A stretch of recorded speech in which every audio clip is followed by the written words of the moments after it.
What's up, everybody? This is Steven from Carpool Chats, joined by Isaiah. What's up, guys? We got our first special episode. Our first Carpool Chats guest joining us from the phone, Trevor Williams, a fellow Buckeye. Trevor, why don't you introduce yourself? As Steven said, I'm Trevor Williams. I'm a third year at Ohio State. My major is logistics management with minors aviation and engineering. You know, I'm a big Ohio State Buckeye fan. I've been to the Big Ten Championship game 2 times, so it's a pleasure to be on the show. Thank you, Trevor. Me too. I've also been to the Big Ten 2 times, but man, it's been a brutal couple of seasons with the Buckeyes, huh? I agree, but hey, next year's going to be our year. We're going to make a nice national championship run. Yep. Hey, Trevor, glad to have you on the show, my man. I don't want to get too much into it, Trevor, but I do think Justin Fields will have a better year than Joe Burrow just had. You're saying a whole lot right there, Steven, but, you know, the season will, dictate what's going to happen. I'm interested on the road games. That's where I'm bound to see where that's going to go down. All right, man. Well, speaking of stars, we got a couple of stars in the NBA showcasing their talent and, highest form the other night, All-Star game. They had an interesting concept, Trevor. First quarter, they had a score. Then the winner of the first quarter, they got a point. Second quarter, the winner of the second quarter, Team Giannis, they got a point. Third quarter was tied. And then going into the fourth quarter, 157 was the number to win because they added 24 onto what Giannis had, man. Give me your thoughts on this new All-Star game format and how you thought the game went down. For me personally, I do like them resetting the score. It just makes the team play a lot more competitively, knowing that you're both reset at 0 and trying to work your way up versus knowing that you're down by 10 points in the second quarter. So it changes the tone of the game a lot. Yeah, I agree. I just think that defensively you're going to lock down much more when you're condensing essentially the value. You're condensing the game a little bit into mini games, so then the value of each basket is so much more. 3 minutes left in the first quarter. Usually a dunk like that, it wouldn't really matter that much unless it's like an NBA Finals type atmosphere. But even in an exhibition game, when you got 3 minutes left in the first quarter, you get that dunk to go up by 2 points. That's a huge basket now. At first I wasn't the biggest fan of it, though. It was just kind of like this tennis-style scoring because, funny enough, it was an interesting concept. And, in theory, it should work, right? Because you're essentially condensing the game into a bunch of mini games, right? So if you're in the first quarter and you're down by 6 points, you got to get after it because you can't go down by 1 point so easily and give that to the opponent. And then, in the second quarter, same thing. But, what ended up happening was immediately it actually backfired a little bit in the beginning. In the first quarter, Team Giannis was kind of coasting and not playing the toughest defense. And then in the second quarter, we saw Team Giannis blow out Team LeBron by 21 points, 51-30. So it wasn't looking like it was working out at first, and we still kind of saw the lackadaisical defense and lackluster effort we've seen from previous All-Star games. I don't think that's ever going to change for the All-Star game. Yeah, I don't think that's ever going to change either. You'll still see them scoring about almost 150 points for both teams. So, that's never going to change. Mm-hmm. And plus, people want to see All-Stars dunk, shoot crazy threes, and defense is just not part of the All-Star weekend. That's true, man. Isaiah, what's your take? Listen, I thought that the All-Star game was fun. It was competitive. I like the new rules. But overall, my biggest takeaway from the All-Star weekend, it had nothing to do with the game. It had nothing to do with any of the other festivities like the dunk contest or anything like that. My biggest takeaway from All-Star weekend is that Devin Booker, Phoenix Suns guard, is going to eventually be a Los Angeles Laker. Did y'all see what Devin Booker was wearing when he came out for warm-ups? He was rocking a Lakers jacket. I know that was to honor Kobe and Gigi, who died in that really tragic helicopter crash, but nevertheless, it was still Lakers gear. Also, did you guys see LeBron and AD's reaction when Devin Booker made that crazy putback slam dunk. They went crazy. LeBron and AD, they love themselves some Devin Booker. And then lastly, Frank Vogel, who is the Lakers head coach. He's also the head coach of Team LeBron in the All-Star game. He had some really good comments about Devin Booker. He said that he really loves Devin Booker as a basketball player. He compared him to Klay Thompson. And also, he just said that he's really glad that he's able to coach such a wonderful talent. You put all those things together, connect the dots. Devin Booker is eventually going to be a Laker. The Lakers weren't there this weekend just to participate in the festivities. They were there to plant the seed to Devin Booker eventually becoming a Los Angeles Laker. Wow, that's a lot to unpack there, Trevor. But, before I get into that, I want to get into my overall take of the game. Like I said, I wasn't the biggest fan of the format in the beginning. And, actually, I didn't read up on the All-Star Game format before it started. Yeah, you had to ask me for the rules. I was, freaking out midway through the second quarter, Trevor, when I saw, 8 minutes left in the second quarter and the score's 9-6. I'm like, oh, my God, this is about to go viral. TNT totally messed up the score. And then, boom, Isaiah hit me with, man, he called me out. He said, hey, if you're a true NBA fan, you would have read up on that format, baby. It's quarter by quarter. And, man, in the beginning, it looked like a disaster. Like I said, blowouts in the first, blowout in the second. It was like, even with the condensed mini-games within the game, teams were still coasting. But then it got so intense in the fourth quarter. LeBron was hustling and yelling, and Embiid was out there. People were yelling at refs, too. So much excitement, so much drama. I thought it really fit the mood of, an all-star game to honor Kobe. They did Kobe so proud. And overall, I just got to say that I love the kids' donation. I love the whole get up with this all-star game. I think they nailed it. And, guys, didn't you kind of feel the finals atmosphere?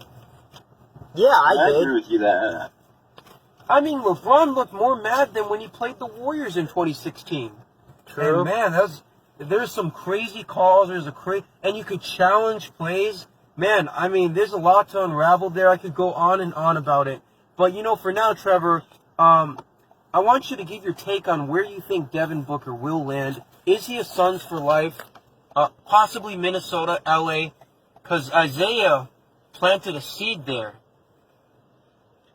I don't think he's going to stay on the Suns his entire career. The Suns just don't build a true dynasty or building a super team. It's just not like a big market like if you say, I'm going to build a super team with the Knicks. The Big Apple has the capability of building a dream team or a super team, but that just comes down to the organization at that point. So I feel like he would go to a team that needs a guard. And that's really hard at this point in, where the NBA stands. There's a lot of guards in the league. So it's, hard for him to, drift to a team. Yes, it's possible for him to go to the Lakers, but it's not his prime destination. And I feel like a prime destination for him to go to, I kind of want to throw him somewhere on the East.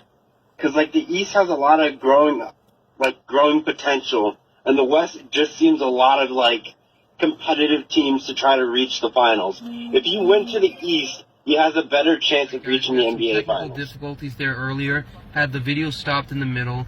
Trevor was about to give his prediction on Devin Booker's final landing spot. Trevor, you said you do believe that with the guard-heavy league as it is, Devin Booker will probably land somewhere in the East. What team do you predict? My prediction, I want to go with Brooklyn, because you have Kyrie and KD and Kevin Booker added to the mix. I think, that's a good enough big three to do a decent dent in the East and be you get to your quarterfinals, maybe a good semifinals next year with that. But, it just depends on, salary cap. Yeah, it'd be a really big factor there. I see him landing in Minnesota. I think it's a team that is hungry for guard talent. I know D'Angelo Russell has just arrived to the team, and Karl Anthony Towns. That'll be a really interesting dynamic to see how they work out and everything. But right now, as we stand in the NBA, you really need that third star. if you don't have two dynamic superstars, right, who are smart with the basketball and can control the game, you really need more than just 2 stars. And I think that Russell and Cat, they're good gimmick stars. Don't get me wrong, but when it comes to winning, they really need help. That's why Jimmy Butler was there to help out Towns and Wiggins, and now I think Devin Booker can be that extra ingredient to put the Wolves over the top and get them to the playoffs. If not, maybe contending. We'll see, because I do believe that Russell will be a much better fit than Wiggins with Minnesota. All right, well, moving on to the next topic, John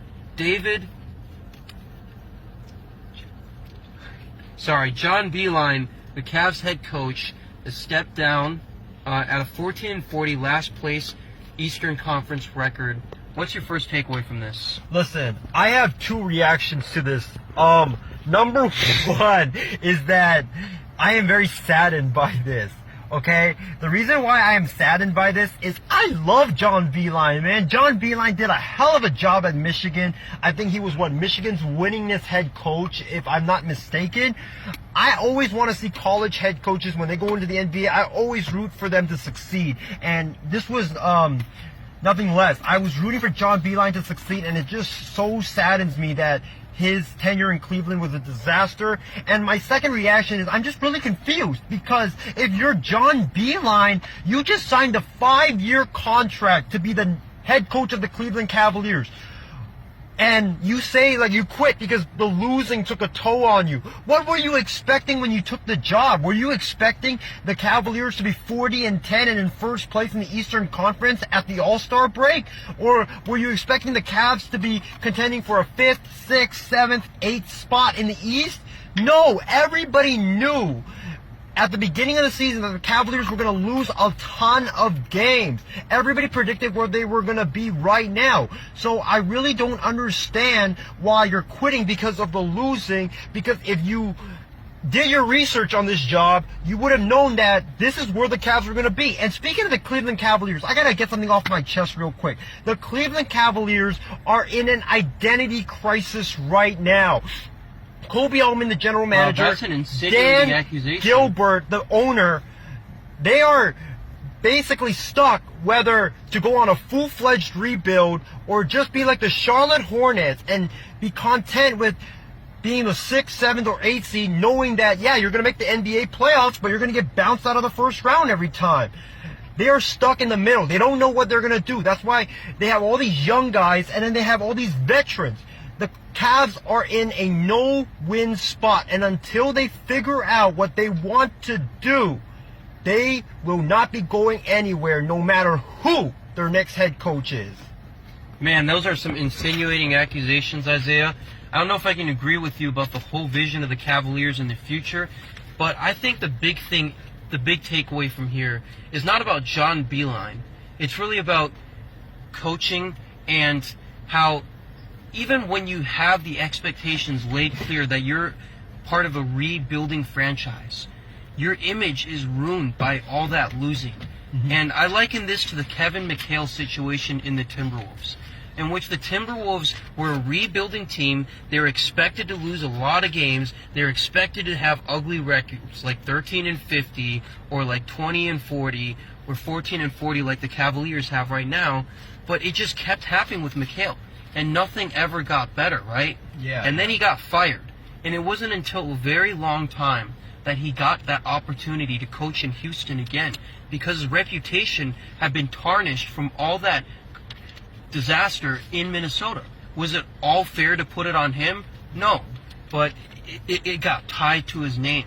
He was associated with that franchise, and so was the franchise's failures when they had him. Same with Kurt Rambis. Have we seen Kurt Rambis coach again since the Wolves just absolutely... I mean, I hate to completely just shit on my home team, but it is what it is. We're a trash organization, even as it stands right now, and coaches' careers get ruined out of this, Isaiah. But the thing is, you signed a 5-year contract. Why would you quit 54 games into your first season? That just doesn't make sense. I don't know what the long... It's a cowardly move by Beilein. I just think Beilein didn't do his research when he took the job, because if he said, like, Adrian Wojnarowski, the excellent ESPN reporter, is reporting, reason why Beilein is quitting because of the losing. The losing is taking a toll on him. Well, if you wanted to win, you should have accepted the job last year when you had an offer from the Detroit Pistons. You had a way better chance of winning with that team. And then you ended up taking the Cleveland job. So I don't understand this. I just think Beilein failed to do his research. Trevor, what do you think?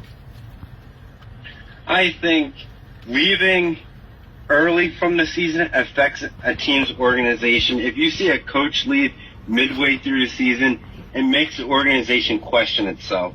An organization should not have to question itself for hiring a coach that will only go halfway through a season when you agree to a 5-year contract. It hurts the coach's image and it affects the team as a whole. So, in my opinion, I feel like the Cleveland Cavaliers need to look at the point of trying to rebuild instead of like trying to say we're gonna take like a 6, 7, 8 seed. Like, you need like a big man to start building around, because once you start building around a big man, you can find guards. Since right now it's a guard-dominated league, so it's easy to pick up guards to start building a nice 3-man team to get you maybe a 4 seed, maybe even a 5th seed if you build it right and do time management right. But before you even get that, you need a coach to help bring in those players. If you don't have a coach to bring in those players, you will be stuck at the bottom of like the NBA season and always praying for the luck of the lottery to get you out of those spots. Well said, Trevor. And as we look forward into the Cavaliers' future, where do you guys see Colin Sexton going? Ooh, you want to go first, Trevor, or should I go on this one? You go first. I think Colin Sexton is going to be a superstar. I think that he's very, very talented. He's super fast. He's like De'Aaron Fox from last year. He's actually putting up very good numbers. It's just that the media doesn't even follow the Cavs, so that's why they always like crap on him. But listen, I just think Colin Sexton needs a better supporting cast around him. I think you can win a championship with Colin Sexton. But yeah, I just think he needs better supporting cast, and he just needs stability with coaching. You know, you can't be having, well, this is his second year. He's going to have 5 head coaches after this. So it's just, you just can't have it. You can't win with having 5 head coaches in 2 years. Trevor.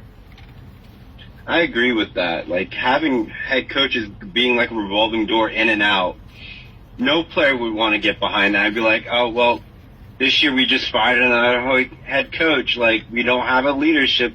We don't know where this team's going to go. So, you know, we're going to be bottom feeders. So, like, if that keeps happening, players are going to leave. So, like, you're not going to be able to keep the organization afloat. So, I feel like most of these players are probably just going to try to leave the Cavaliers, since it's just, like, a nightmare in itself.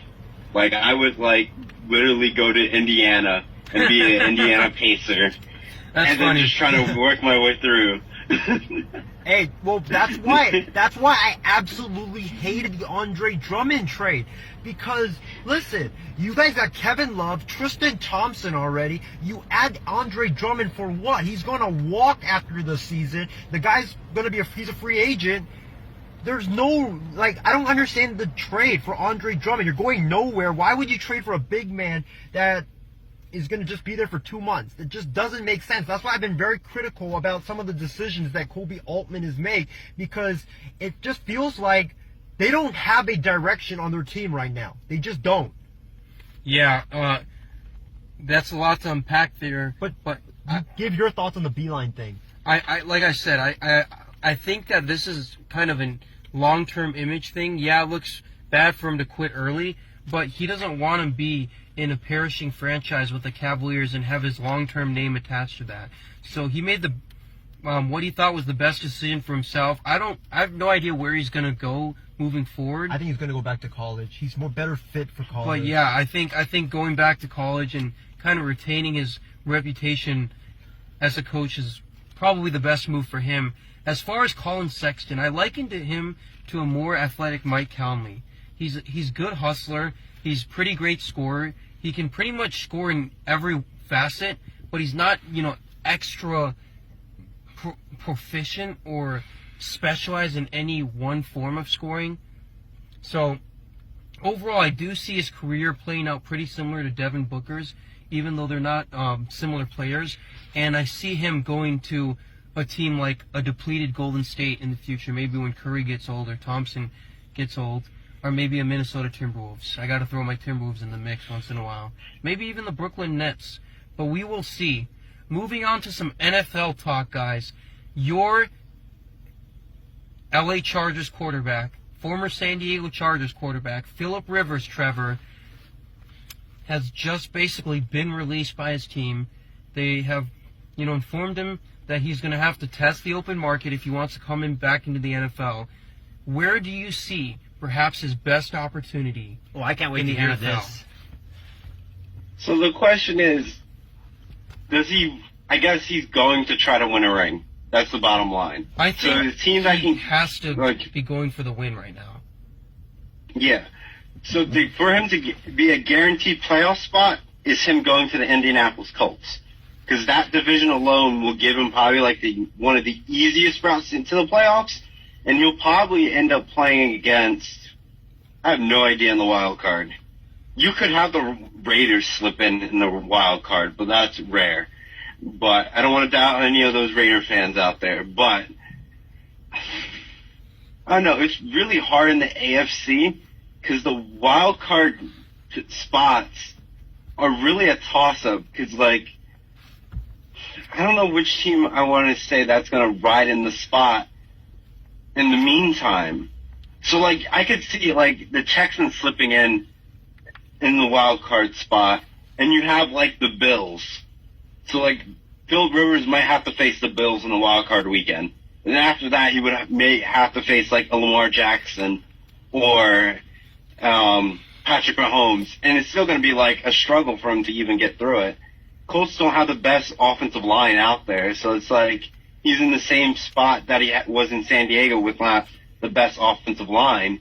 So, but he would still have some of the, equivalent wide receiver weapons to get the ball to, so he's not stranded saying Jack Doyle. Stranded and throwing the ball around. So, Colts would probably be almost a semi-copycat to the Chargers to a degree, but not really. Yeah. Where I see this thing going is I think Phillip Rivers should retire. And I've been saying that's been my prediction for him. But, in light of everything that's happened, I got to change my prediction up now. With the Tampa Bay Buccaneers, Trevor and Isaiah, moving on from Jameis Winston, I think they're in a situation where they're kind of stuck in the middle. They know for sure they don't want to commit to their veteran quarterback in Jameis Winston. They don't want to pay him. But at the same time, they're not bad enough to the point where they can get Joe Burrow, who is really the only quarterback out of this draft that is a bona fide franchise star. Justin Herbert, you can argue. Jake Fromm maybe has more playing career ahead of him, but the bottom line is the sure thing is Joe Burrow, and you just missed out on him. So at this point, whoever you pick after that, he's not going to be ready to start right away. And I think this is where Phillip Rivers can really come in. Take somewhat of a discount on either the value of the deal, say sign a 3-year contract with a very low per year salary, or he could take a shorter term of the contract, kind of like what J.J. Redick did in Philly with a 1-year, $22 million contract. I could see that with a Phillip Rivers. And then maybe Tampa Bay can have its run at the playoffs, have Phillip Rivers really mentor whatever quarterback they take, be that Tua Tagovailoa maybe, or Justin Herbert, and then they can blossom into a franchise star. But as I see it right now, Phillip Rivers to Tampa is the hot pick, and I'm sticking with that hot Florida sun. Isaiah. So, Trevor, who you got? You got Phillip Rivers to the Colts? You know what would be another interesting place for Phillip Rivers to land? Though Where? he might hate it. Him landing in Chicago. Ooh. That is a team that I've heard tossed in a lot of discussions. We've heard that with Teddy Bridgewater. We've heard that with Tom Brady. We've heard that with Jameis Winston. If you're going to put Chicago into that mix, what would make them choose Phillip Rivers over the quarterbacks I listed? Say they miss out on Tom Brady, obviously. This is with the obvious caveat that they miss out on a Tom Brady. Mm-hmm. It's just like looking at that division alone. Like, yes, it would be fun to watch. You see Phillip Rivers go against Aaron Rodgers, a fun matchup. Matt Stafford needs to leave Detroit. I'm sorry, he needs to go. I don't know what they're trying to believe in this guy. He won't, because Matt Patricia and the general manager Bob Quinn, they are on the hot seat. The owner has said that if they don't make the playoffs, they are fired. So there's no way Matthew Stafford's getting out of Detroit. Definitely not this year. When's the last time Detroit had a winning season? Whoa, so Trevor, Trevor, what's your final prediction on where Rivers you think will land? My favorite spot has to be the Colts. It Because still they has need to a be the quarterback. Colts. You? I'm picking the Tampa Bay Buccaneers. I had retirement before. I think they can get a short-term 1-year to 2-year deal, help develop a Justin Herbert, Tua Tagovailoa, and then they could tackle this thing going forward. Isaiah, your prediction. My prediction is, like I said on my take, I think that Phillip Rivers will land with my guy, Sammy Block's coach. Sammy, shout out to you, by the way. The reason why I think Phillip Rivers will land with the coach is because it's very, he has people that he knows from the Chargers that are now with the Colts. Frank Reich, their head coach, Nick Sirianni, their offensive coordinator. They were with the Chargers with Phillip Rivers, Reich as offensive coordinator, Sirianni as quarterbacks coach. They are now the head coach and the offensive coordinator of the Colts. So I think based on familiarity, and the Colts, I think, are in better position to win than the other suitors, I think he lands with the Colts. That's my pick. Yeah, great prediction there. You know what I'm curious about? What's up? Marcus Mariota, where will he might land? Yeah, that's a topic that is going to be a lot murkier than with Teddy Bridgewater and Phillip Rivers, because I feel that at this point, Marcus Mariota, as much as he's gone through so many offensive coordinators, as much difficulties he's gone through in the NFL, is now a career backup. But I do want to touch back onto the Phillip Rivers point. I do think one thing that is derailing the Phillip Rivers to the Colts move is that Teddy Bridgewater is going to be their first choice. And unless the Saints settle with Taysom Hill, or unless the Saints settle with Teddy Bridgewater and allow Taysom Hill to walk away, because one of these quarterbacks has got to go. Both of them, they want to be a career starter. Unless that happens, the Colts are going to go with Teddy Bridgewater.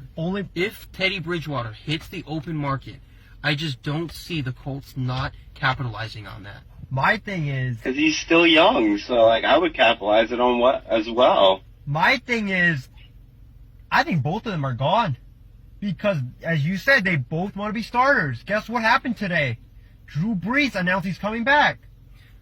So, we'll see. I think Bridgewater and Hill are gone. I don't think Brees has that much bandwidth and playing time left on him, but we'll save that topic for another day. Yes, we got to move into our last topic here, guys. But before we move on, I'm going to make a wild goose chase one.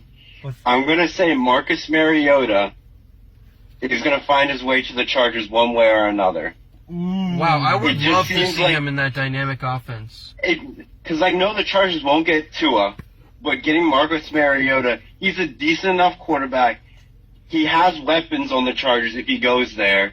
True. And it's just I could see the Chargers going 8-8, but you miss the playoffs, but you're making progress with a new quarterback. And I could see the next year, the Chargers could go 9-7 or 10-6 with him getting used to the system. So I'd be happy if they picked him up and got an 8-8 season. That's progress in my eyes. Yeah, we will see. Marcus Mariota, lots of things to dive into as far as him. I do hope his career continues in the NFL. I think we haven't seen his full potential yet. But let's move on to our final topic here, Tom Brady. Isaiah and I have already chosen our destinations for him. I think he's going to the Patriots. Isaiah thinks he's going to Anthony Rebejo's Raiders. Yes, sir. We got the hat from the man himself.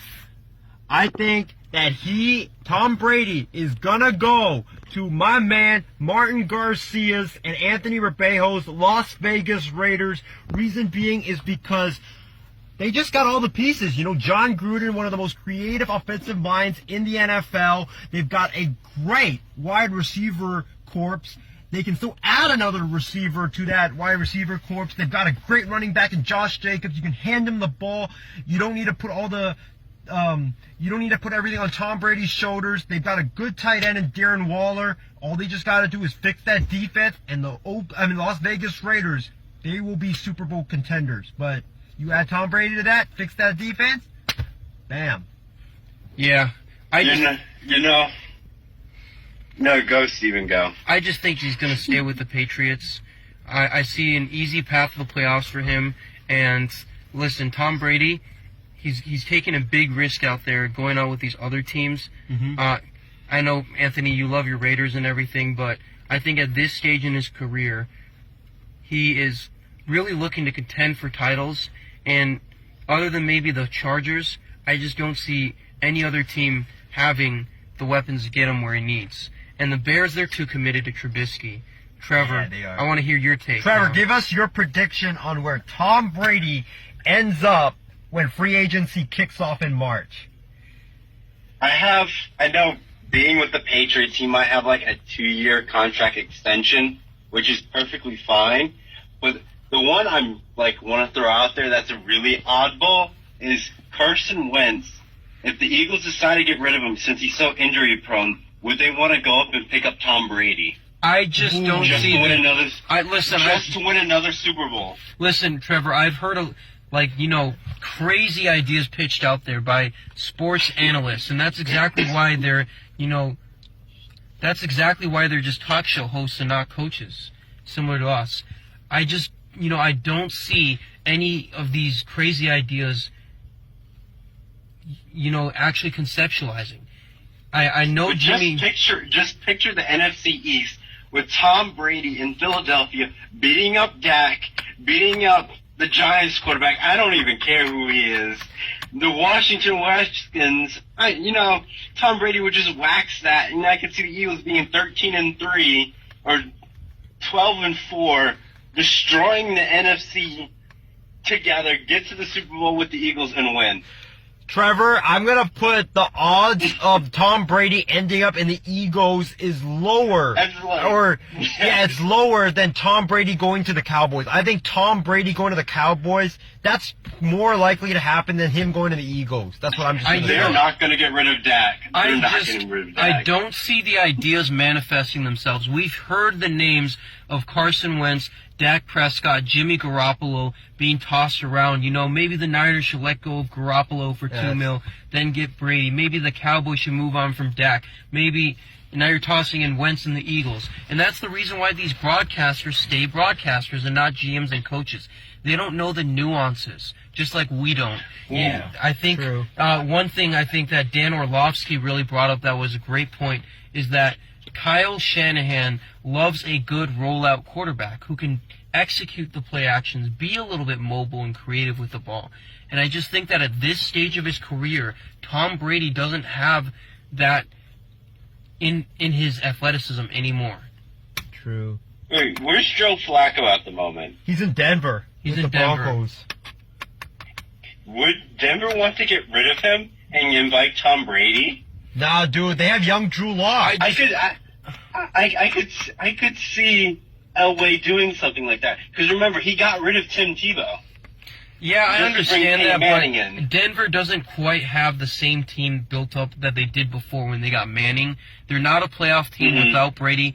I know that they had a couple of terrible games and terrible calls go against them where they could have easily won, 10 games maybe if things had gone their way. They should have been 10-6. But yeah. Tom Brady is not going to be a true Super Bowl contender on the Broncos. I still don't believe that. I think the best destination for him at this point is New England. Let's give our final destinations, and then we're going to be finishing up real quickly here. Isaiah? Yeah, I got the Las Vegas Raiders for Tom Brady. And to Trevor's point about the Broncos don't need him. They've got young Drew Lock, who just balled out last year when he had the opportunity to play. So how about Trevor? What's your final destination for Brady? I feel like he's going to retire as a Patriot, and that's where I'm going to stand, unless he's trying to pull a Joe Montana and win it, like, just go to another team and just try to win it.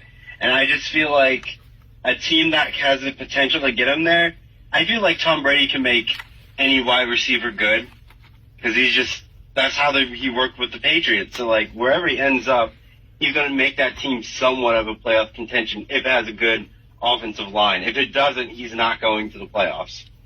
Yeah. Well, anyway, guys, that's going to do it for us. This has been Stephen Wang, Isaiah Leung, and Trevor Williams, our first ever special guest with Carpool Chats. Thank you for tuning in. Hey, before we hang up, I got one last announcement to make.